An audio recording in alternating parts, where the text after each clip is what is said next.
हरिओम नमः शिवाय।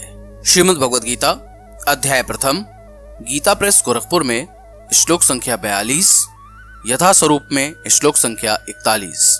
चैप्टर 1 इन गीता प्रेस गोरखपुर श्लोक नंबर 42, यथा स्वरूप श्लोक नंबर 41।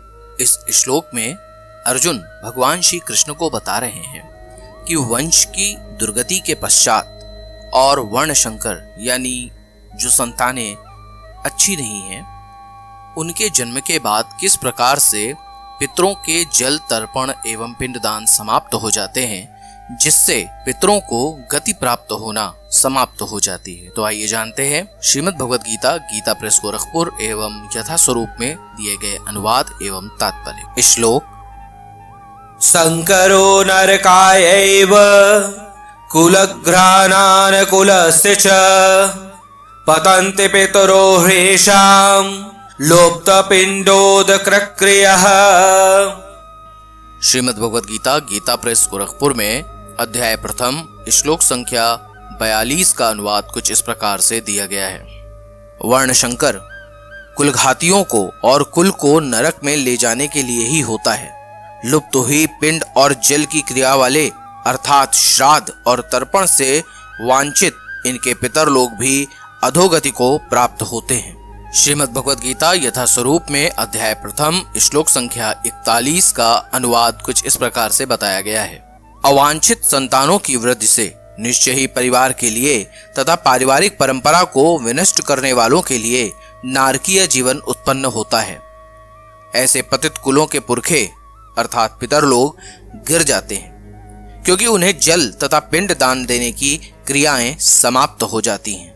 श्रीमद् भगवद गीता यथा स्वरूप में अध्याय प्रथम श्लोक संख्या 41 का तात्पर्य कुछ इस प्रकार से बताया गया है। सकाम कर्म के विधि विधानों के अनुसार कुल के पितरों को समय समय पर जल तथा पिंडदान दिया जाना चाहिए। यह दान विष्णु पूजा द्वारा किया जाता है, क्योंकि विष्णु को अर्पित भोजन के उचिष्ट भाग अर्थात प्रसाद के खाने से सारे पाप कर्मों से उद्धार हो जाता है। कभी कभी पितरगण विविध प्रकार के पाप कर्मों से ग्रस्त हो सकते हैं और कभी कभी उनमें से कुछ को स्थूल शरीर प्राप्त न हो सकने के कारण उन्हें प्रेत के रूप में सूक्ष्म शरीर धारण करने के लिए बाध्य होना पड़ता है। अतः जब वंशजों द्वारा पितरों को बचा प्रसाद अर्पित किया जाता है तो उनका प्रेत योनि या अन्य प्रकार के दुखमय जीवन से उद्धार होता है। पितरों को इस तरह की सहायता पहुंचाना कुल परंपरा है, और जो लोग भक्ति का जीवन यापन नहीं करते उन्हें ये अनुष्ठान करने होते हैं।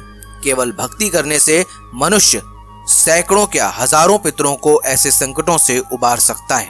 श्रीमद् भागवत में ऐसा कहा गया है: देवर्षि भूताप्त निर्णाम पितॄणाम न किंकरो नायमृणी च राजन् सर्वात्मना यः शरणं शरण्यं गतो मुकुंदम परिहेत्य कर्तम। अर्थात जो पुरुष अन्य समस्त कर्तव्यों को त्याग कर मुक्ति के दाता मुकुंद के चरण कमलों की शरण ग्रहण करता है और इस पथ पर गंभीरता पूर्वक चलता है, वह देवताओं, मुनियों, सामान्य जीवों, स्वजनों, मनुष्यों या पितरों के प्रति अपने कर्तव्य या ऋण से मुक्त हो जाता है। श्री भगवान की सेवा करने से ऐसे दायित्व अपने आप पूरे हो जाते हैं। हरिओम नमः शिवाय। अभी आपने सुना श्रीमद् भगवद गीता यथा स्वरूप एवं गीता प्रेस गोरखपुर में दिए गए अनुवाद एवं तात्पर्य। अब आप मेरे साथ बोलिए: हरे कृष्ण कृष्ण कृष्ण हरे हरे, हरे राम राम राम हरे हरे।